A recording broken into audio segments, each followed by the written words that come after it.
Okay, we are going live here on the internet. It is Sunday, June 24th, and this is the Firearms Nation live TV show with today's guest will be Shannon Smith, and I'm really excited to be doing this again. We had a tremendous success with Yong Lee, and a lot of people asked for more of this kind of content. So here we are yet again. Tonight we'll have, of course, Shannon Smith, and we'll be taking your questions along with my questions on shooting the red dot. Now, for those of you who follow the podcast and my journey on Facebook and whatnot, I hate saying that, sounds weird, my journey, but I am transitioning from shooting iron sights to a red dot. I'm going to be one of the first people at work to be carrying a red dot on a duty gun. And I figured this is the perfect time to switch to carry optics. So I just started doing it. I took a class with it, and like class will mean anything, but I actually shot a match today, went really well, but it did bring up a lot of questions that I had for Shannon. So right off the bat, some housekeeping things. I see some people are already coming into the chat room or watching this. Welcome you all. Just for my reference, because I'm listening to Shannon, I can't tell how the sound levels are. If it the sound isn't working or if it's out of sync, let me know, and I'll do my best to fix it. We'll bring Shannon in a second, and we'll get his levels as well. Those of you that don't know Shannon, he is a grandmaster shooter. He just won a match today, the Doc Welt Memorial match over in Tampa. It's a really nice charity match. He won open, which is perfect considering we're talking about red dots. And he basically works and runs all the matches at the Universal Shooting Academy up in Frostproof. That's up for me, but it's mostly down for you guys. It's a great facility. I've shot many matches there. I've taken a class with Shannon there. If you haven't had a chance to shoot, and if you're coming to Nationals, 9 days of Nationals, it will be at Universal Shooting Academy. So look for me there. Look for Shannon there. So I know you didn't come here to hear me ramble on. You're actually here probably to talk to Shannon. Let's see. The Humble Marksman. Yes, I will race you in carry optics. Logan, how you doing, brother? Yes, I am in the police force, not to be confused with Space Force. I do work for a police department. The sound is perfect. Thank you. And Dan, hey, what's up, brother? All right, so let's bring in Shannon on the super mixer here. There he is. Shannon, you are now on camera. So if you're cleaning your ear... I'll just put my earbud in, but it looks the same. Welcome. Thanks for having me back. Hey, it's always a pleasure. Now, Shannon is... he has his own podcast, and if you don't listen to it and you're in competitive shooting, or even just you carry a gun every day, by all means, check out his show. It's the Shannon Smith podcast. Is that what it's called? Shannon Smith Shooting Show. Close enough. Close enough. If you just type in Shannon Smith on any podcatcher, you'll pick it up, or go to his website. He was also a 2-time guest on the Shooter Summit, and we'll talk about that later. But he's also been on the podcast. He's done a couple live streams on Facebook with me. So it's always a pleasure. He's a local shooter.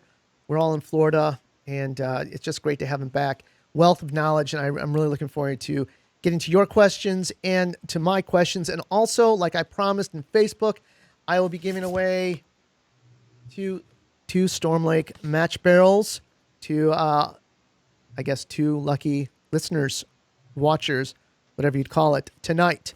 As a thank you for tuning in on a Sunday night. Guys, if you also could just put out there where you guys are from, and if you shoot a red dot, that'll help us as we go along. But so Shannon, again, thanks for coming on the show. You won the match today. Tell people, if they don't know what this match is, why it's so important. Yeah, the match is in Clearwater, Florida, at the Wyoming Antelope Club, which doesn't make a lot of sense, but it was. An antelope here. It's a long story that's not important, but that's the name of the range. It was my home club. I grew up shooting there. When I say grew up, like in my competition career, when I got out of the military, I moved to Florida.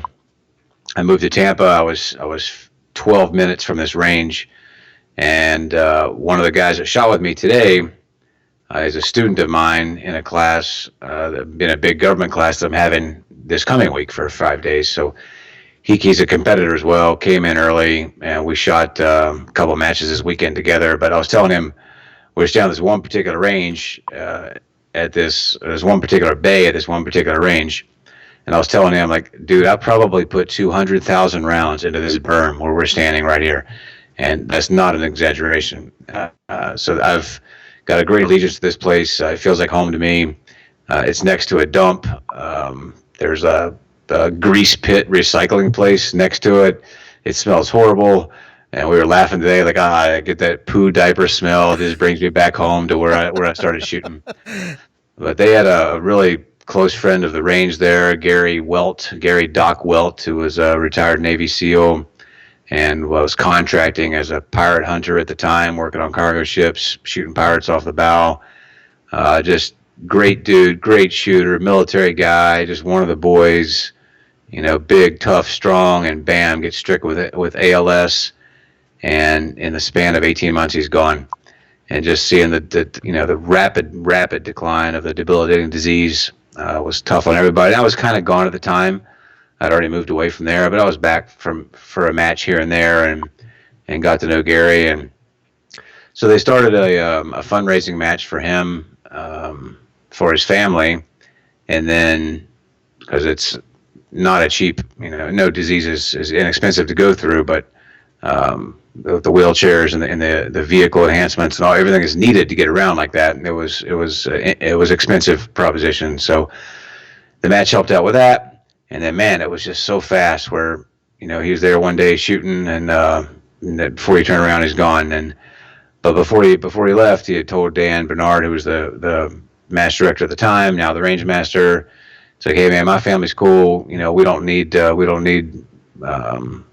help, but why don't you make it a memorial match and give the money to the Junior Shooters Foundation or the Junior Shooters Program at the Wyoming Antelope Club, which they have a really, really strong Junior Shooters Program. And so that's what they've done. So I think, I should know, it's the third or fourth one this year. So the match is it's a USPSA level 2 match, so they run it by the rules, but they give it that theme, and he was a SEAL, so they give it that Navy theme. It's a little bit more physical, maybe. And they do funny things, like one of them you have to start laying in a hammock, and at the beginning of the match for the I was going to say for the kids, but there were some adults that did it too. But they have what they call a gig pit, and they have sugar cooking for those old military guys. But they dunk you in a water tank, and then you got to roll around in a sand pit, and you have to shoot the match that way. And um, start one stage carrying an anchor, start one stage carrying a buoy. So a lot of Navy military themes and weird start positions, swing across a mine pit, and some stuff like that. So I think I missed one over the years, but I definitely always try to make that match. A lot of really good friends of mine run it. It's a great cause, and they put on a good show as well. Okay. And you won today, which I did. Yep. I was shooting open division. Been a busy week this week, but I had three-gun match at my place yesterday, a defensive pistol match I shot last night, and then shooting open today. So I was lucky to pull it off, but I had a good time. okay.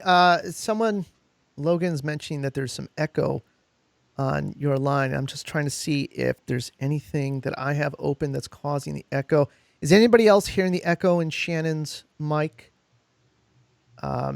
It could be Shannon. Do you have the YouTube thing open also? No, Okay. all I got you on Skype. Okay. I turned my mic down. I don't know if that'll matter or not. No, you sound still clear. You sound very clear Okay. on my end. But that's the thing. So, like, I'm listening to you directly. I'm not listening to the broadcast. So if other people are hearing it, I mean, we'll still carry on. If other people are hearing it, we'll move to try and fix it. Humble Marksman says yes. Yes to the echo. Well, if I do say something, Shannon. Test fire, test fire, test fire. Going once, going twice. Okay, so I turned down on the program your levels. If you guys can't hear them, let me know. I don't know if I just blocked them off, but Testes 1, 2. Testes 1, 2. 2, I think 2, I think I blocked 2. you off. All right. Well, we'll figure it Technical out. difficulties. People Radio are saying it edit. sounds fine. All right, we'll go for it. So, Shannon, you had mentioned something. I was listening to your podcast today. Well, thanks. Okay, people are saying it's better.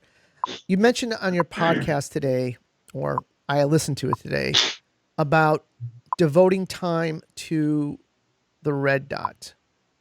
And, you know, from me coming on from a production standpoint, going to the dot, and then you said putting the time on, you're going to notice that you're going to be better shooting in iron sights. You said it takes a long time. So I'm curious, why is shooting the dot going to make it that much better for me if I ever go back to production, which I probably will, but why is that going to be better? You gain knowledge and the precision of seeing. The guns perform almost identically. Yeah, like I have more experience going open to limited and back and forth than I do production to carry optics, let's say. But an open gun to a limited gun, a production gun to carry optics gun, the guns perform very, very, very similarly. You're not, even more so, production to carry optics. Open to limited, you can make the argument when you run the compensator, so you're dealing with less recoil, which is probably true, but not as much as you would think. Production to carry optics, that's not going to be the case. You don't have the compensator, so the guns perform very, very, very similar. The difference is you don't have the precision aiming device, so you don't see what's happening with your iron-sighted gun like you do with a dot-sighted gun. So when you're coming into target on a transition, let's say, or when the gun's bouncing down out of recoil, you're trying to time out that second shot or third shot or fifth shot, let's say, the guns are doing the exact same thing. You just don't see it as well with the iron sights. So when you spend some time behind the dot, you learn what the gun's doing visually. You learn what the recoil is doing when the gun comes back in. When you're coming in from transitions or even off the draw, long range stuff, how the gun has to settle enough before you fire the shot. Doesn't have to be perfect, just has to be enough. So once you see all those things, you realize, man, this gun's not really moving around as much as I thought it was back when I shot iron sights. That's going to speed you up when you do go back to the iron sights. And I was a limited shooter for a long, long, long time. I'd always dabble in open. I would grab the gun to go to the nationals or whatever because they were normally back to back and I was already there. And I would find myself shooting the dot way too slow, which you're going to be slower against the best in the world anyway if you're not behind that platform a lot. But it was more than that. And what I realized was I was waiting for that dot to settle because it looked like it was moving around so much. Sure. And when I got to actually analyzing it, I'm like, dude, it's not even leaving the A zone. Pull the trigger. But it just seems like it's moving more because you have a more precise aiming device. It moves the exact same amount with your iron sights. You just don't see it. So once you learn all that stuff, then you go back to the iron sights. You realize that you don't have to aim so hard. You can accept less of a sight picture, and that'll be sufficient for the target you're trying to hit. Therefore, it's going to speed you up. So, do you think that people should start, and listen, from my match today, I got 1,000 questions, but do you think people should start with a dot and then go to a sight? Because traditionally, everyone starts with the irons because, you learn that bullseye accuracy, lining up the sights, slow press, whatever. But it seems like you learn so much about what's going on with the gun with a red dot. Why not start with a red dot and then work your way to an iron? Or are you just ruining somebody by, they're going to go to irons and go, I hate this. And then want to, never go back. Yeah. This is going to make us feel like old men, dude. But, yes. Before we're done in this game, there's not going to be iron sights anymore. They might still be around, but we've talked about this before. We're going to be laughing at you old cops that shoot iron sights one day, like we laugh at them now that shoot revolvers. So I would. That's a good point. Before I answer your question, I'll answer it with a question. You have kids, yeah? Yep. So if you're going to start them off on a 22 rifle, for example, or which I'm something, doing. dot or iron sights. It has irons, but I was thinking Okay. of, that's because that's all I had, right? I have Right. iron sight, and this is literally within a month, this transition. I was thinking that starting it with a 22 optic long rifle and then a pistol, so we can start doing steel challenge with the dot. I think that would be the Right. best thing for him, and then I maybe not even agree. bother with iron sights. Yeah, I agree. And where I was going with that is, like, iron sights on any type of rifle are pretty rare these days. You just don't see them very often, and it didn't used to be that way. It used to be we all shot iron sights. When I started the 22, it was iron sights. Yeah, hell, when I joined the military, we were still on iron sights. But it's not that way now, and the pistol's going to go the same way, I think. So, to answer your question, if somebody were coming in, or in whether we're talking competition or the tactical world, it doesn't even really matter at this point. I don't think if somebody's coming in uh, with not a lot of background in shooting, I would have no problem at all in just jumping straight into the iron sights. In the competitive world, it's going to make the game more fun because you can hit stuff, and hitting stuff is fun. And you see that. You see that in our new divisions now. You see it with carry optics, and you see it with PCC. Oh yeah. There's a big spark in the competition because it's fun to hit things. It's hard to hit stuff with an iron-sighted pistol, especially when you talk about the type of accuracy that we require in competition. The tactical training in that world, that's one thing. Still not easy, but you look at the competitive world and some of the targets we put out there, it's just flat out hard to hit it with iron sights. And if you're a diehard competitor, you appreciate that challenge. You appreciate the iron sights. I still do as well. But if you're trying to bring new people into the sport, they're spending their free time and their free dollar to come out on Sunday and play with us. They want to have fun, and having fun means hitting stuff. So by all means, I would no problem at all starting them on a dot. And I guess we'll get the tactical stuff later, but the same thing with the rifle. My daughter's a few years away from shooting, but I certainly envision a 22 long rifle with 1022 with a red dot on it, and have a good time. And have your first experience with shooting fun, hitting stuff, and having a good time. Before I go up further, I just want to say hello to the people who are coming on, and I'm starting to get some of your questions. I'm noting them, so we will get to your questions. So if you do have it about the red dot, or if you have anything else about competition, obviously people always talk about guns. While we have Shannon, be sure to ask them so we can get to them, and we'll see how much we can do. But Trent, welcome, and yes, I know real What men. up, Trent? Real men shoot single stack. Yeah, I know. I gave up my man card a while ago. So all right. So getting back to the red dot and starting with the dot. So I shot my first match today. It was steel with the red dot, and there were times I could not believe how fast that was going. I mean, it literally took me out of my comfort zone because I was just like going faster than I've ever gone, and hitting and everything. It was amazing. Some of the times though, I would like blow those transitions to the point where I couldn't see anything. So dead on, it was easy, plate to plate for plate. But sometimes doing one shot and then going for like a quick transition, I don't know if I'm overshooting it or what, but what is your tip on the transitions? Because it is different. I mean from my experience, that iron sight was super slow in that transition compared to what that dot was doing. That dot zoomed over there, and I completely missed it. When you say couldn't see anything, meaning the dot landed off the target, or meaning when the gun landed, you saw no dot? I saw no dot. That's probably just a training thing. And that's the downside. So if you've got a slot of our conversation tonight to talk to the tactical world, then we can get more into it there. I know you've heard me say, we've had this conversation, that's the way it's going. Cops are going to have red dots on their pistols before too long.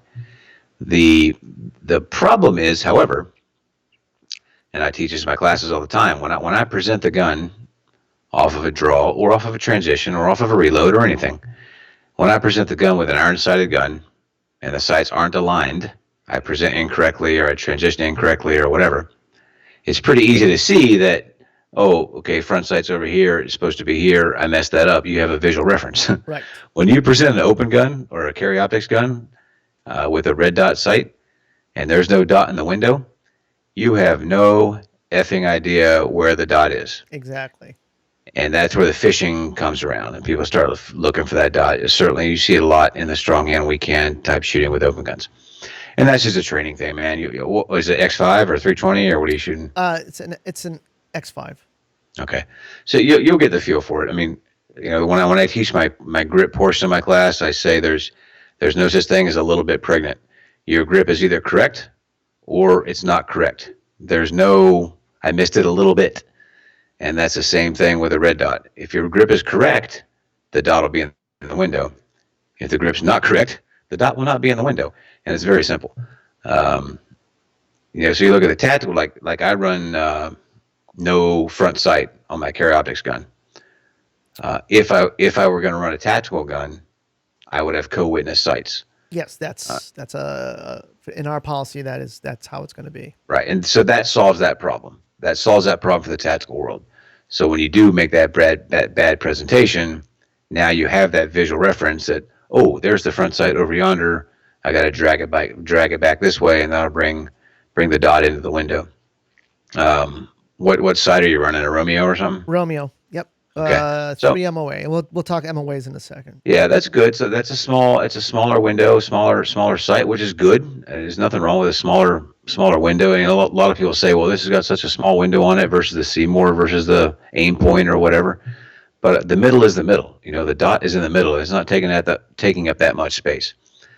So it just comes down to a grip thing. As you dry fire more, you develop more of that presentation with that red dot. Because even though it's really, really, really close, co-witnessed like that, it's still not the same. The gun presentation is a little bit off elevation-wise, and I think as you put some time in, you'll solve that problem in the manner of eyes ahead of the gun. You pick that spot on the target, drive the gun in on transition, and the dot will start landing there more frequently, at least if not every time. So let's some of the questions that came in. I forgot who asked them, but this is some basic red dot stuff. All right, let's talk. We'll talk about brands and let's talk about sizes. And we're talking about dots, and we'll talk zeroing. So now there are some reliable brands, and then there are some unreliable. And I remember leading up to the World Shoot, you were having a hell of a time with your red dots. Hell of a time. What? Yep. First of all, what was the outcome? What did you end up living with and working with? Yeah, and it's unfortunate, man. I'm not out here to bash companies or badmouth companies, but the Seymour RTS2 was what I was having problems with, and that was the cat's meow, supposedly, in the new mini red dots or small red dots or whatever you want to call them, versus like a traditional Seymour, like a Serendipity or a Slide Ride, versus like a tube sight, the old aim point comp series or something like that. So you talk about the mini red dot sights, which is all the rage now. The Seymour RTS2 was the best. And I've had them all. I mean, and Seymour is the gold standard in pistol red dot sights. So I don't know anybody there. They don't sponsor me. They do nothing for me. I don't hate them. I don't love them. It's just I use them because they're the best. And when I go out and compete, I like to use the best. But I went with a smaller red dot away from their I'll call it the traditional Seymour. When I say that, I mean the Slide Ride or the Serendipity for those that are in the know. But it's a larger sight. But for reasons we don't need to get into, because of 9mm ejection and things like that, I wanted a smaller sight on top. Mm-hmm. So went with the RTS2, and they're just junk, man. I hate to say that, but in my experience, they're junk. You went through like 2 or 3, right? Five in 1 year, yeah. And that's leading up to a world championship, and I'm on the U.S. team. So, maybe I'm not in contention for the win. Maybe I ain't no Max Michelle. But it was important to me to do well for the team, and I'm spending thousands and thousands of dollars to travel to a world championship. And you can say they'll say, well, just have a spare, have a backup, or piss off. That's not going to help you when you're in the middle of a stage in a world championship on another continent and your dot goes out in the middle of a stage. That's not acceptable, and there's no reason for that to happen. And it's embarrassing that they put out a product that does that. But nonetheless, what I went back to was a Seymour. So again, that's not against them, man. They just made an error in judgment. And what really probably is, Eric, is they put out a product for average shooter that's not probably putting 50,000 rounds a year downrange on a gun. So I'm harder on equipment. I'm sure my gunsmith would certainly attest to that than most people are. So maybe I'm not the test case. I'm certainly probably not their primary customer. So again, I'm not busting on them because what I went to was their product. But yeah, man, I went through 5 of them, and I would never use one again. So I went back to the regular Seymour, and fine. Yeah, it never broke before. I don't know why I left it, but it's never broke since. I forgot what the hell you asked me. So I asked you, we're talking about brands. So brands that you're teaching a lot and you're competing a lot. So what are you seeing? I mean, obviously, like I love the Romeo. I had a choice of which one to go with. I like the window size on the Romeo. The 3 MOA I'm fine with. It's impossible to find a 6 MOA right now. I don't know if that'd be too big for distance shots. Some people have said that. What size that are you using? Yeah, I don't think so. I use a 6 as well. Okay. So a couple of things on that. Number one, the Romeo is awesome, and as soon as they get the 6s available, I'm probably going to go to that on my open guns to get back to that smaller. And we're not talking about open guns, but the problem with the old school Seymour is you're covering the ejection port with 9 major, which can cause problems. Sure. If you run one of the mini dots, the ejection port's clear and you have much less malfunctioning problems. But none of the mini dots I like, except for the Romeo. It's badass, and there's nothing wrong with a 3. I think that's fine, but I think you'll be happier with a 6. And the other weird thing about that, so to answer your question, I'm happy with the SIGs. We've had a couple in the shop. My partner Frank runs them right now. I've actually got one on a rifle I've been playing around with. Did you say Frank's running a SIG? Yeah, he's got a couple. I mean, we both try to shoot whatever our student is shooting, so we have plenty of guns laying around. Nice. And he got a couple X5s set up with Romeos, and somehow he probably knows more people than we know, but he got one of the 6s. So it's sweet, man. It's a good setup. And I know Max is running those as well on his open gun. So when they get more into production, I think that'll be the way to go. Phil, if you're listening. You're right. But the weird thing about that is, I mean, we all know what MOA means, but I've seen, and you probably have too, I've seen 6s that look like crap, and I've seen 4s that look bright as heck, and I've seen 3s that are great. So I don't know, man. There's so many small aspects that come into what makes it look like it looks, how it's reflecting off the glass, or how the laser beam or whatever you call it's coming out. So I'm not sure that with the new series of scopes that a 6 really means a 6 or a 4 really means a 4 like we used to think about it. Again, back to the gold standard, the old Seymours, you could actually change the module on the scope. So you could pop off a 6, pop in a 4, pop off a 4, pop in a 12, and that's kind of where we all think about what a 6 looks like or what a 4 looks like or what a 12 looks like. But especially those SIGs, I've seen those that are crazy bright, and it's like a 3. I mean, maybe yours is the same, but a 3 that looks like a 6. So I'd be a little hesitant to say this MOA over that MOA. Okay. What I would say is that it's a pistol. If I was putting on a PCC, I might think differently, depending on your application. But for what we're trying to shoot, I think bigger is better. I mean, I run a 6 on my open gun, so that's plenty precise for what we need in our game. Yeah. And certainly in the tactical world, more than plenty for that. Good. All right, that's good to hear. Because I mean, you get a lot of opinions out there. So that was the SIG. Do you see the Trichicons? Do you see the loopholes, or not so much with the loopholes? Yeah, and again, I'm not here to bash stuff, and I've every manufacturer has issues occasionally and problems with things occasionally. So again, this is not against anybody in particular, but I've seen problems with Leopold's. But I think it's a pretty good scope. I don't think the dot is quite as crisp as it is on the Seymour or the Sig. Trigicons, I don't see them much in the competitive world. I see them a lot in the technical world, Yeah. and I think that's where they belong right now. The lack of the battery, I think it's more rugged. So if you're gonna strike somebody upside the face, or you're gonna roll around on the concrete, I would feel a little more comfortable with that sight. The window's a little small, but if you're co-witnessing, I think it's good. I don't love it. Do they have that triangle reticle all the time, or is that an option? Or do you know? That's an option. Most Okay, people I know are going with a red dot. okay. Because I've seen the triangle one, which I don't love, but It's confusing. so I don't think the dot's quite as bright as some, but again, you're don't need the battery to make it work. So I think it's good. That's definitely got proponents there. The main ones I see would definitely be the Leupold and the Seymour, are the top two that I'm seeing right now. Okay, and Timothy Simmons was asking about the Burris. I guess it's the Fast Fire Burris FF. That would probably be the Burris Fast Fire.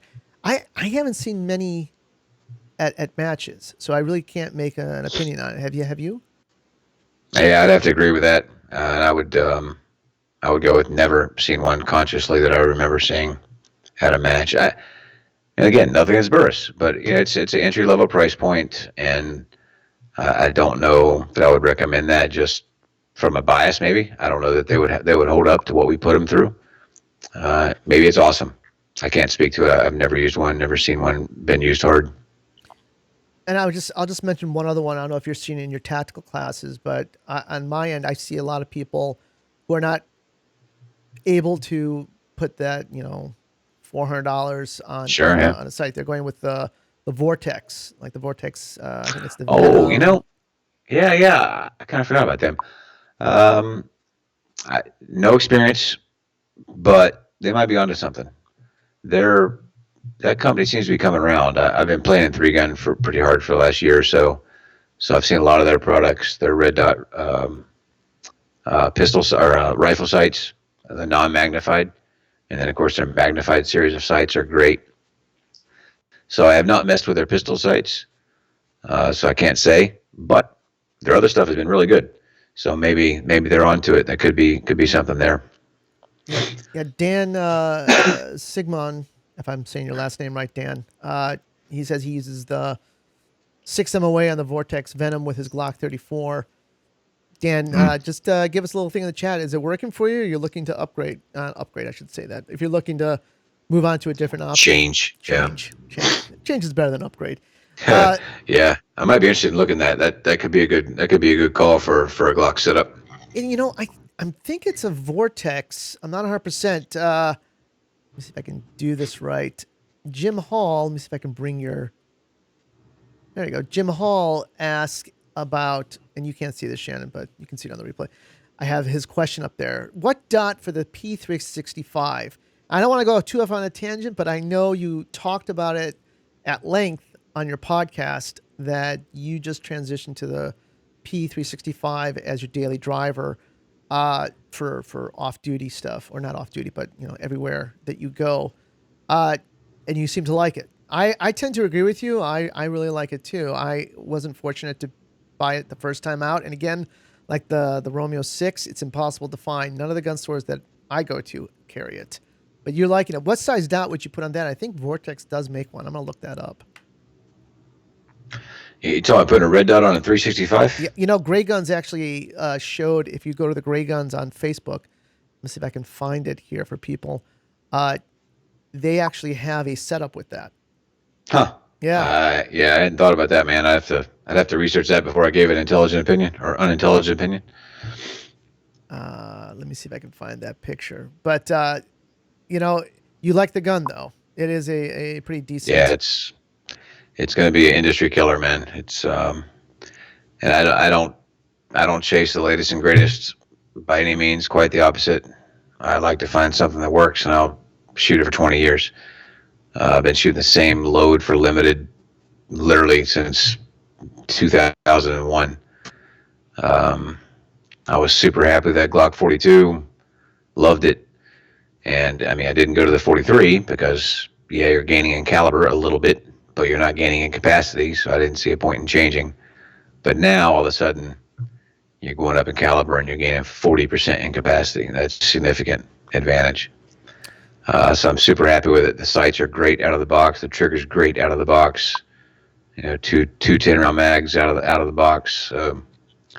They've they've done a lot of right stuff. It's a touch more expensive than the competitors, but you don't have to replace the sights and you don't have to mess with the trigger. So by the time you do that to a Glock or an M&P, now you're right in the same price point. So I think it's gonna, as long as they can keep up with production, I think it's gonna put those other guys out of business, or at least that line out of contention.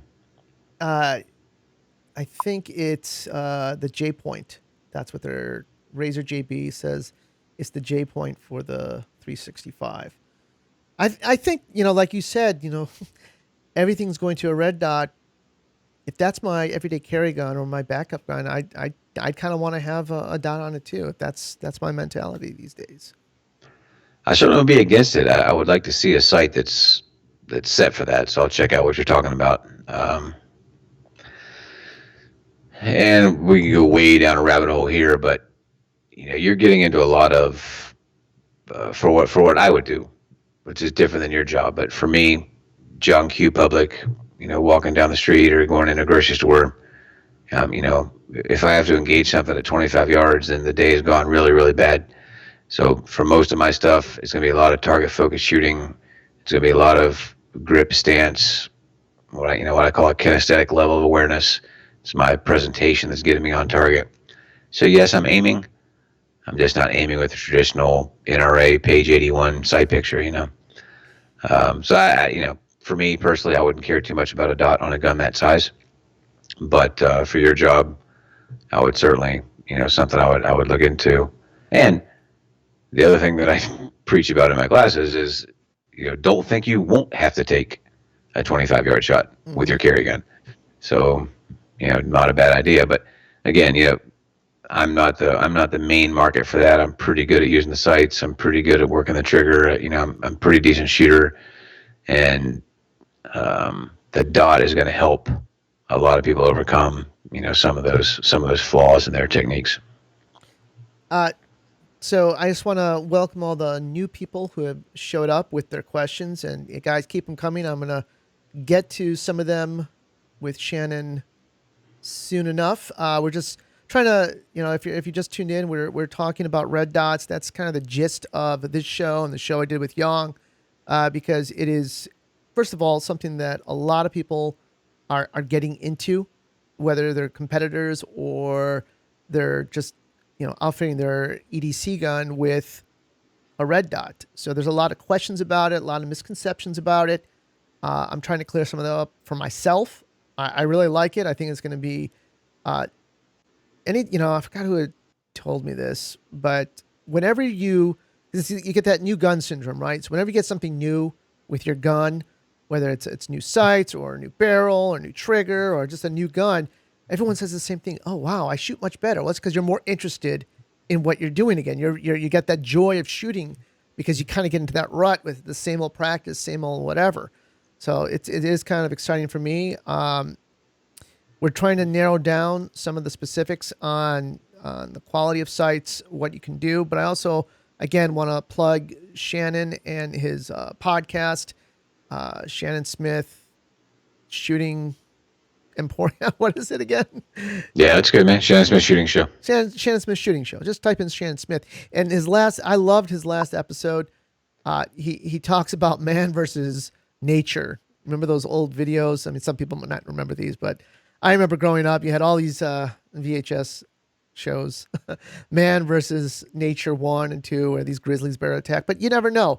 We're down here in Florida. We just had someone killed by an alligator. So his point in the podcast was carry your gun. It might not just be a man you have to face. It could be something in nature, which is very true. But just a couple more things on the specifics. Bunch of people asked about zeroing the dot. All right. What do you like to zero the dot at, 15 yards. and why? Because It's I've heard difference. 10 yards. I've heard 25. yeah. I guess everything depends on application. I use the dot. I run a Glock 34 and with an RTS2. Imagine that, but for carry optics. And I don't shoot a ton of carry optics, but I shoot a little bit.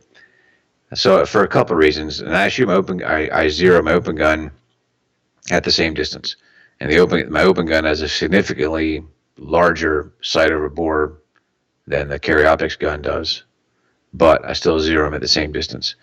The propensity of our shots in the game are about that 12 to 18 yard range. Um, Anything inside of that is not a very significant hold off unless it's ridiculously close, in which case you just hold high. You just have to learn that. And anything further than that, there's not that much of a transition or a hold off difference from 15 to say 25. Once you start backing up from there does start to develop a little bit of a hold off difference, but there's very, very few shots at that distance in the game. So my reasoning for it is that's just the average area of where targets are distance wise. So it requires less thought in having to hold high, low, or whatever for your distance. And open I do the same thing. And I just know at 25 yards and back, at least for my bullet, my setup, I have to hold a little bit low, and more so with the open gun than the carry optics gun. But it's not that big of a deal. And you got to pick something. I mean, it's not going to be dead on at everything. The big thing is you just got to know. Just like zeroing. I mean, we had the same conversation over rifle zeros. There's no wrong answer really on rifle zeros, and I don't think any of them really matter. You just have to know. You have to go out there after you pick your zero. You have to go out there and shoot. So once you zero your pistol at 10, 15, 25, 50, whatever, then go shoot at 3 yards, 7, 10, 15, 20, 25, 30, and know. Then you'll know. So it won't be no big deal after that. What is your zeroing protocol? How do you do it? 99.5% of the time, I shoot standing offhand. If I feel like I'm struggling with something, or if I feel like something's just not right, and I can't tell if it's a bad barrel, a bad bullet, bad load, or I'm just jerking the trigger or something, I'll bag it. But that's pretty rare. I use a pacer, so our pacers are what are they, quarter inch, half inch maybe, About a half inch. half inch square, and normally 3-round groups. And like with an open gun, I can normally hold the pacer. With a carry optics gun or a limited gun, iron sighted gun, normally not. But it's just about, as long as you know how that trigger pull was. So, and that's just about me knowing it. Like, if I know it was a bad trigger pull, or I know I pushed it a little bit, or I know the sight was swaying a little bit, then I don't count that shot. I'll shoot again. So as long as you got a feel for that, you're fine. But I wouldn't be against bagging the gun. I wouldn't be against setting down and using a rest or a sandbag or something like that. I've got a pretty good trigger control. I got a pretty good hold, so I feel that's sufficient to do what I'm trying to do. But then I verify my game. It's not a game, but drill I came up with that called a step back drill. Mm-hmm. Is like I said a second ago. I'll start at 5 yards or 3 yards, and fire one round, and it's a slow aim fire, just like I was firing that round at 1,000 yards. Fire one round, back up to 7, 10, 15, 25, 30, 35, all the way back to 50. And the goal is to have the same group on the target, not hit the target every time, but have the bullets impact the same point. So then I know if I'm at 3 yards, I have to hold differently than I do at 15 than I do at 50. So you learn about where you need to put that dot to make that bullet hit where you want. And huge confidence builder, man, huge confidence builder. You finish that drill, and you obviously want to count the number of rounds you're firing. You're not just out there slinging lead. So I usually do 5. So I'll do like 7 yards, 10 yards. I don't do 15 because that's where I just spent my time zeroing. Right. Then I'll go to 25, and then normally like 40. Get 5 shots in, get a group in the size of a fist, and that's a big confidence booster. Then and I do that before every match, before every big match, the day before or whatever my last practice session is, I'll go out and do that. And then when you go into stage 1 of that match and you have 2 or 3 extra shots on a piece of steel, or you have a miss or something, you don't start that freak out game of like, was my dot off? My ammo bad? What's going on? Because you just went out and ran that drill the day before and everything was perfect. So then at least like, all right, it was my dumb ass, and I'll try to do that again, tighten up on the next stage. But it's just about knowing. I don't think there's a wrong zero. You just got to know where your gun, with your ammo, with your trigger pull hits on that target at that distance. Okay, I'm going to knock out some questions here. The Humble Marksman asked me to ask you if you see an advantage of a 6 MOA in the bright sun environment like South Florida or North Texas over, say, a 2.5. Yeah, I mean, we kind of hit that, but I would definitely run a 6 on a pistol, regardless of your environment. Of how much light you have or not. Yeah, it's, and I don't know if he's a more competitor guy or a tactical guy, but even in the competition world where we could have 50-yard shots, I've never felt hampered. Hampered, is that the right word? I've never felt held back with a 6 MOA. Where I could certainly see a problem picking up a 2.5 quickly in the bright sun. Yes. Yeah, that'll be great for a 50-yard plate, but if you got to draw and fire in 1 second on a full-size target at 1 yard, that's my problem. That's why I want the big bright dot. So I would always err to bigger. I think 6 is great for competition. Again, I maybe a little biased or maybe a little ignorant because I've never really shot anything other than a 6 in competition. But if and when I go to it in the tactical world, I would certainly explore bigger. I've seen guys running 12s in Steel Challenge. And yeah, you think that, but it's nice, man. Like, it's not a bullseye game. All you got to do is have the red dot on the steel. Anywhere on the steel is fine. And you pick up a 12 MOA pretty damn quick. It's big. It's big. But, if you're trying to hit a 18 by 24 at 20 yards, it's fine. If you're trying to smoke a dude at 15 yards, it's probably fine.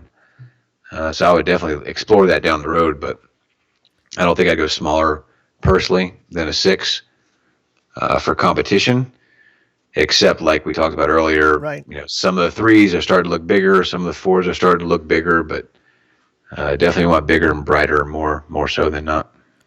So speaking of Steel Challenge, Jim Hall has, I think it's more than one question and built into a sentence here, but he wants some advice on how to get a faster draw from beep to pistol contact, not spending too much time establishing the grip in the holster before coming up. I think that means he's not establishing enough grip. Do you think that's better to formalize your grip on like the press out, or are you establishing your grip the instant you get on the gun? I mean, you do great in Steel Challenge, so this will be interesting. Yeah, I think it's better to do it in the holster. And I use what I call a hitch draw, so I come down from over top of the gun, regardless of where my hand position is coming from, and kind of pop it out. So I'm stabbing down on the gun pretty hard, getting that good high grip position, and then really kind of popping it out. To semi-answer his question, the 2 things that make a fast draw fast are reaction time to the stimulus, which in the Steel Challenge would be the buzzer. So reaction time. And that's just like good old drag racers, man. You got to get off the line. So you're listening to that first note of the buzzer. We call it moving on the B and beep. If you hear the end of the buzzer and your hand's not on your gun, you're way behind the power curve. That buzzer is about 3/10 long or so. So as soon as that first note of the buzzer, you're ready to move. And then the back end of that is what I call firing at extension. So I'm pulling the trigger because I know where the gun's going to be and I know when it's going to be there. So that allows me to start timing out that trigger pull. So throughout my extension, I'm working the trigger, working the trigger, working the trigger. As soon as I reach my final firing position, the gun fires instantly. I can draw in, I can do high sixes, I can do sevens all day long. Um, that was BJ on your show or somebody else's? Or he was on Seaclander's show, I think. Recently, he was Yeah. on the summit. Okay. Well, I heard him really talking about a 5.9 draw on Smoke and Hope or something. Wow. I saw Manny Bragg, my old buddy, do a 5.9 draw at a match this weekend. I don't think I've ever done in the fives, but I've done in the sixes. But none of us are doing it because of our beautiful, perfect NRA sight picture. You're firing because you know where that gun's going to be. You're firing at extension, as I call it. So that's the two things that are going to improve your draw. And to make those work, it's back to square one, baby. It's foundation, good grip, good stance, good presentation, and fundamentals. Working the trigger, driving the sight to where you want to look. But the two things that'll help you is the two things that make it fast is reaction time to the buzzer and firing extension. And I do get the draw or get the grip in the holster, usually. Ish, kind of. Did you go to the World Shoot? I did not this year. No, I've actually missed the last couple when they've been moving around. But yeah, it's they call it the World Speed Shooting Championships, but you kind of got to aim a little bit too. You got to hit stuff. Not everybody's Max and KC and BJs of the world. Yeah, BJ is just killing that. So Steve O wants to know Glock 34 carry optic. Would you go with the factory barrel, or would you go to an aftermarket barrel? I have both, and I have not put them on a bench or a ransom rest or done any like scientific stuff. But my redneck ease says that there's no difference. I have a KKM, I think it is, and the factory barrel, and I don't notice any noticeable difference between them. And actually, what happened is I had a squib in the factory barrel, and it was a bad one. When I pounded it out, I got a nice, fresh, shiny ingot of lead out, and it left the jacket in the rifling in the lands and grooves or whatever Glock calls their stuff. I was like, well, that barrel's ruined, so I bought a new barrel. And a guy that works out at our shop got it out for me. Got a dental pick and a punch and a hammer or whatever, and got it done. So I took it back and shot it some too, but I didn't notice any difference in that, man. So I'd save your money on the new barrel and just buy some more ammo. Yeah, it's like a $200 barrel if I'm not mistaken. Something like that. So here's let me see. I think I got this right. I was looking at this question. What is he asking? But Razor JB wants to know, Shannon, when you were with the 2nd Battalion, 75th Regiment, Ranger Regiment. See, I know a little bit about military history. Cool. Did you get a chance to run any of the T1s on handguns? Clearly, this guy doesn't know how old I am. No, we didn't run anything on handguns. We rocked the old school rusty Berettas with shitty ass rusty sights. However, interesting story on that. If you got a second. Yeah. For whatever reason, my specific platoon was picked to do sight testing for the whole regiment, and everybody in the world sent us sights. So we had aim point, and even Colt had sights out back then, ACOG, and we did some significant testing. I don't remember the acronym for it, but there was a sight from Colt called the occluded eye sight. Have you ever heard of that, Eric? Nope. So it was a tube sight, relatively thin, but a tube sight with a fiber optic down the middle, but the tube was totally blacked out. You could not see through it. It was not a clear tube. There was just a piece of fiber running down. So when you looked at this tube, it was all black with a red dot in the middle. So the theory behind the sight was you shoot both eyes open, your right eye sees the dot of the fiber, your left eye sees the target, and your brain merges them together to form your sight picture. I mean, it worked. It was kind of goofy, but it worked. It was interesting. We didn't go with it, but it was just like thinking out of the box at the time. And we're talking late '90s, so this is a long time ago. Right. Thinking out of the box. But we ended up settling with we recommended, our platoon recommended the aim point, which at the time was a Comp M. They ended up calling it the 68 M68. But the Army's infinite wisdom, they said no, we're going to go with the ACOG because I'm sure they were paying them off, or some lobbyist was doing the right thing. Right. And this our platoon, our company at least, ended up going with the aim points anyway. But that's how the Army got the ACOGs. Long story.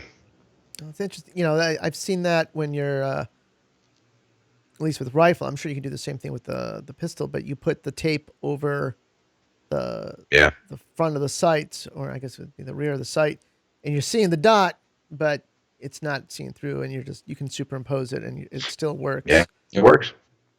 It was interesting. Yeah, I mean, that was one of the original no battery ideas. So that was their big claim to you don't need a battery with Brand X, but whatever.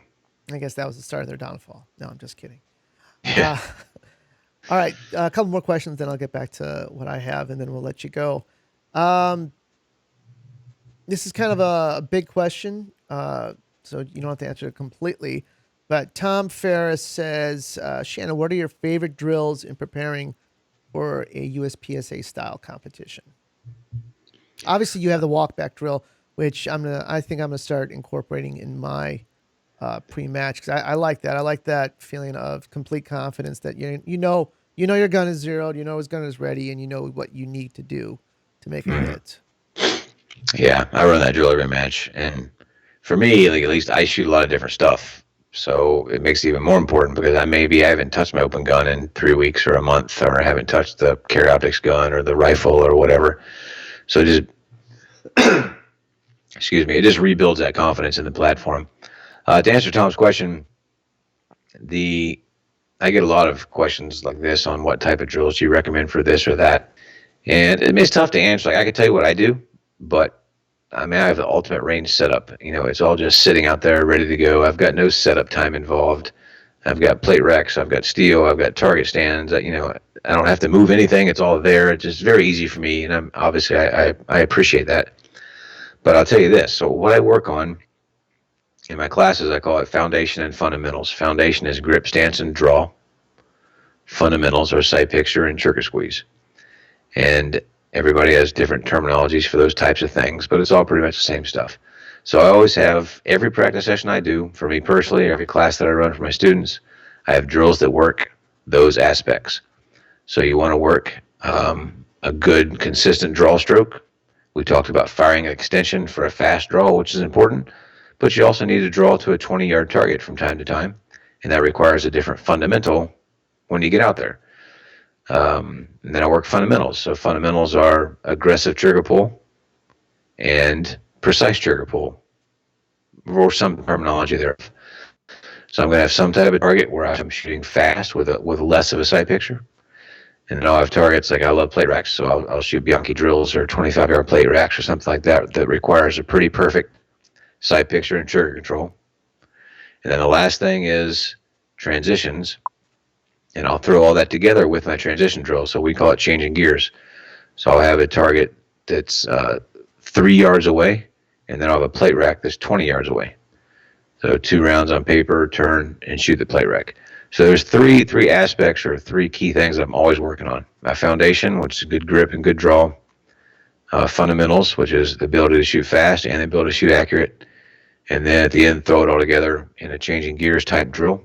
So you're shooting something close and fast, and then something far and small, and mix that up, because that's what the game is, man.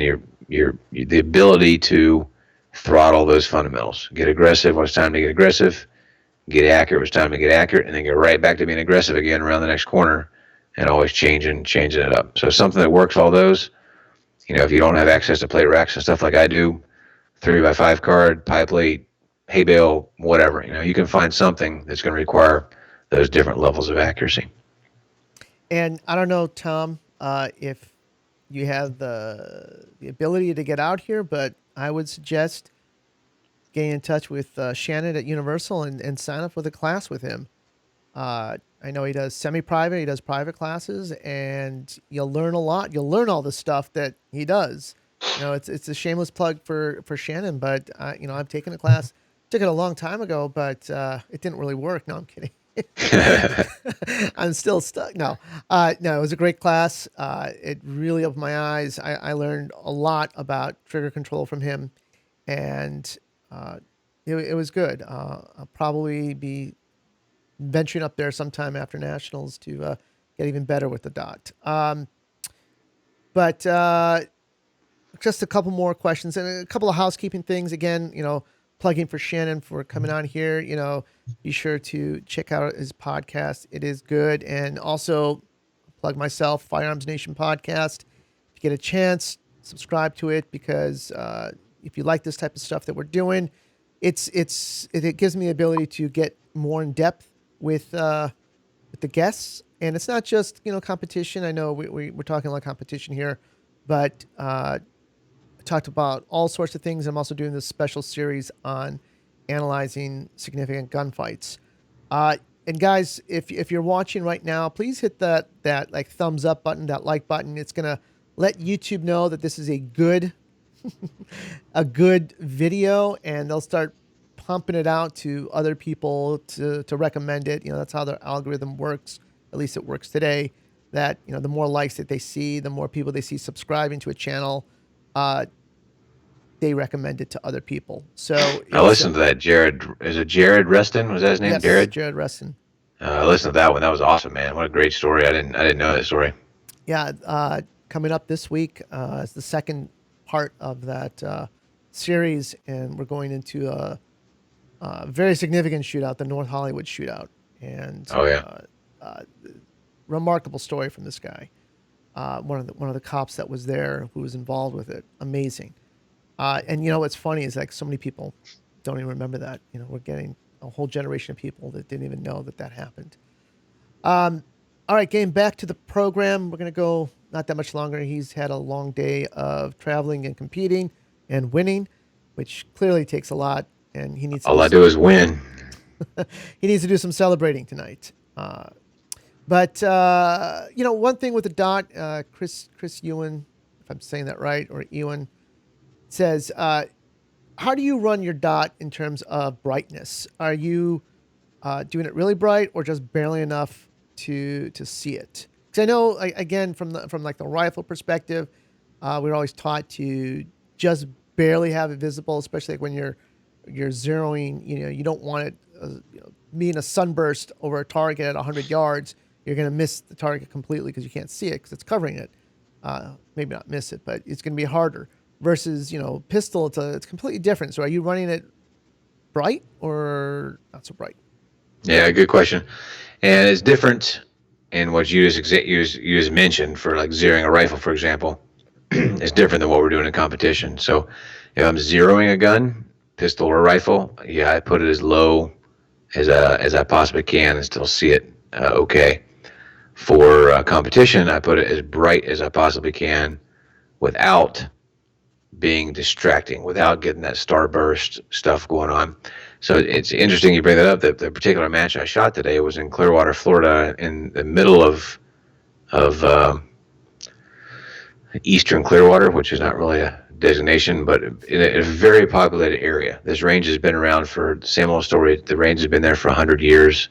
It was in the middle of the woods when they built the place, and over the last 100 years, it's been really built up around to the point of extreme. They're in the landing path of Clearwater International Airport, and it's a pretty huge, pretty active range. So they're very diligent about keeping rounds in that range and making sure that they don't have problems with their neighbors. So they have side berms made out of railroad ties and overhead cover made out of concrete baffling. So it's almost like you're shooting in a cave. They have lights in there. So I mean, you're outdoors, but you're undercover, and they have lights in, but you're getting sunlight. And there's the baffles are a little bit of space in between, so you're getting rays of sun, like walls of sun that come down. So the lighting is really weird at this range, and I was laughing at one of the ROs in the first couple of stages because I was actually having to turn my dot down a little bit, where I'm usually shooting at my range in the middle of Central Florida, where it's like standing on the sun, and you turn the bright all the turn the thing all the way up, and that's still barely enough. So here I haven't shot inside or in a less than full sun environment in so long. I haven't had to turn it down a little bit. So today I was doing that. So full blast today would have been a little starbursty, which you don't want. But you want it as bright as in my opinion, I want it as bright as I can. You want to pick that thing up as fast as possible. We talk a lot about accuracy, and I preach accuracy in my teachings, and we talk about how great the dot is for accuracy. But the game, and in my opinion, the tactical world too, is speed biased. You want to be fast first. And to be fast, you need to see quick. You need to see that sight on the target quick. And I think the brighter it is, the faster you're going to see it. So answer the question as bright as possible without being distracting. Like if it's the point where it's like, ooh, that's kind of bright, then that's probably too much. Yeah, that's the first I've heard that. So that's great. I'm going to start incorporating that myself. And a lot of people are asking about this. So I want to make sure I get this answered for these people. All right. So Hollow Point and Jane want to know, does barrel length matter in carry optics since you aren't using an extended sight picture, which is often the argument against using the longer G34 barrel? Yeah. Oh man, that's a great question. I'm probably not smart enough to answer it. My gut would be no, but an old engineer friend of mine that we used to work building stages and matches together, he used to always use the example of extremes when he was ever trying to explain a situation. So, like, would a 2-inch barrel be fine for competition? Probably not, right? I mean, that's probably too short. Is an 8-inch barrel that much better? I mean, I don't know. So, I mean, somewhere in there is the right answer, but I don't think that would worry me so much. What I am interested about is like the cycle and the sight return time on like a Glock 34 versus a Glock 17 versus a Glock 19. And other manufacturers have similar barrel length models, but just talking about the barrel lengths because everybody knows what Glocks are like. But I run a 34, but I've seen a lot of people running 17s, and I've never messed with a 19 with a dot on it. But people talk about the cycle time on a 19 being faster because the shorter stroke, the shorter slide. So that would concern me more in getting that sight back down on target faster than the actual length of the barrel. Because I agree, you're not gaining sight radius, as you mentioned, so there's zero benefit there. And velocity only matters in terms of like making our power factor for USPSA or something. But out of a 17, you're not going to have any problems making power factor. Even a 19 is fine. So I don't think that's a concern. So I think it comes down to what returns that sight to the target the most consistently for your gun, your grip, your stance, that type of thing. And I've never messed with it. I've only shot the 34 in the carry optics platform. But that would be worthwhile to mess around with if you're going to get serious on carry optics. I think it'd be worthwhile to mess around with the different slide sizes and how that sight returns. Along that, would you also include ammo? Because a lot of people are shooting a certain load because it's flatter, but if we're talking about sight return, maybe a hotter round would probably give you a quicker return. What do you use for your ammo? Yeah, I would definitely be worth messing around with. I still prefer the 147s. I don't dislike the 124s. I'm okay with them, but to me the 147s feel significantly softer. They're similar in accuracy, so that's not an accuracy thing. It's just in the feel. And so it's funny you say that because now we talk about we want it to return fast, but I think the 147 feels a little pushier versus snappier. Right. I'm a redneck, so that's my speak. I get it. So this kind of converse to what we just said, but the pushier recoil feels better to me than the snap is. And is a long conversation. I don't want to get off too far here, but like, did you ever shoot open at all or no? Never shot open. Uh, Carry optics sucks. It's it's the worst. It's the worst of everything. Like if you grew up in my air quotes, if you grew up shooting limited and open, or even production, and if you shot open, carry optics is like the worst of all worlds, man. Because the dot totally leaves the window when you fire, right? Because the slide's moving backwards on or the sight's moving backwards on the slide, and you get a little bit of the tip in the barrel and the recoil. So at least I do. I lose the dot altogether. Open gun, you don't. It doesn't happen that way. Open gun, the dot never leaves the A zone, and you're never losing sight of it the whole time. You're just seeing it jitter a little bit as you're rapidly engaging targets in the A zone like a madman. Shooting iron sights, limited or production, you have the visual reference of that sight moving in recoil. So as I fire, the sight comes up. Even though I'm looking at the target, I can still, in my periphery, see that sight coming up and coming down, coming down. Carry optics, you got none of that. You have no reference because the dot left the window. The dot's not staying in the A zone.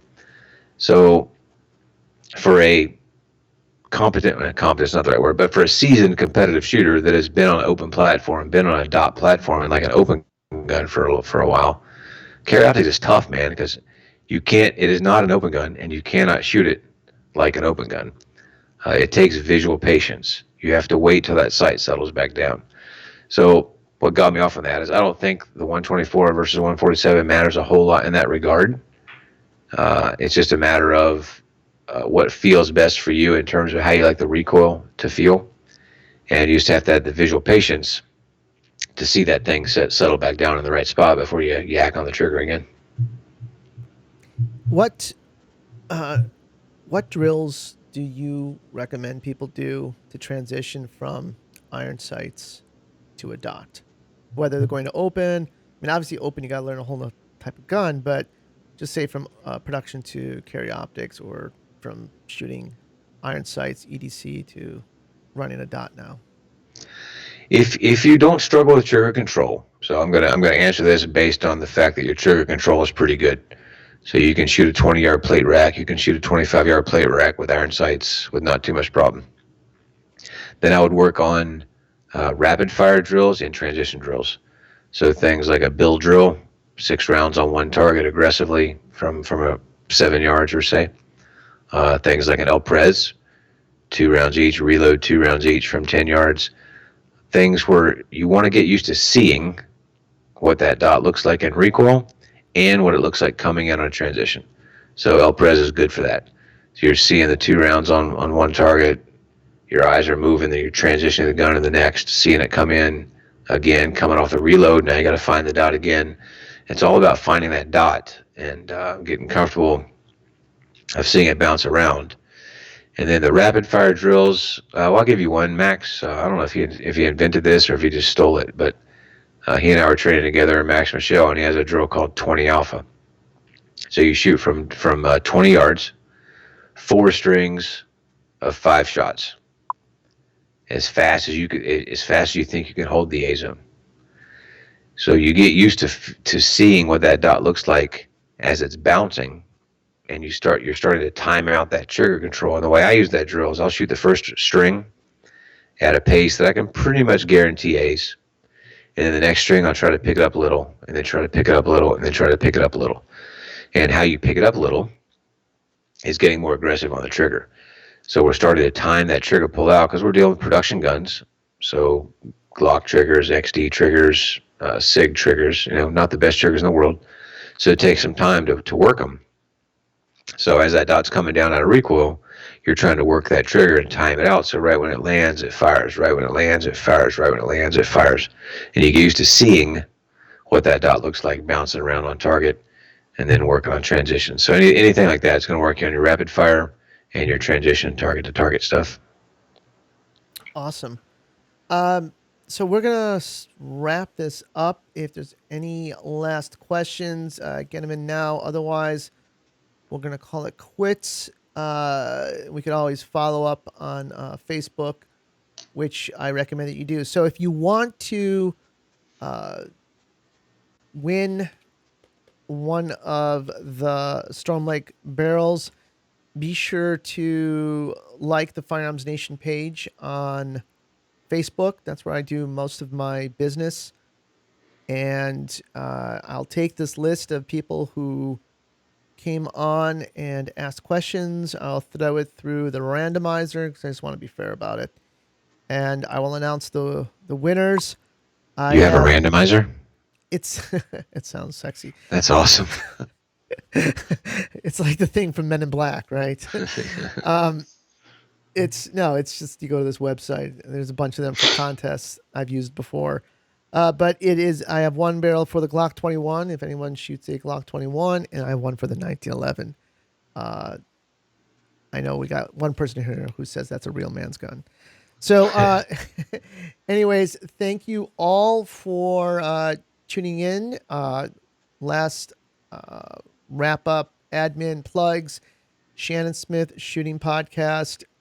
Be sure and check that out. And it's Shannon Smith Shooting on Facebook, correct? That's your Yeah, page. Facebook, Instagram, website, they're all the same.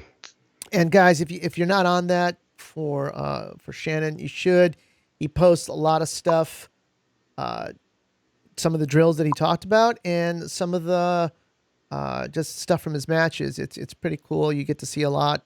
I'll be shooting IPSC Nationals coming up. If any of you guys are going to be there, be sure to stop by. You'll see me. I'll be wearing Firearms Nation shirt. Say hi. Always like meeting people. And guys, can't stress this enough. Please subscribe to this YouTube channel. It helps me tremendously with YouTube. It's always a battle with our firearms content. You know, they're doing everything they can to suppress it. We want to keep it out there. We want to keep things going. And so we can make more content like this, bring great people on, and likewise, subscribe to the Firearms Nation podcast.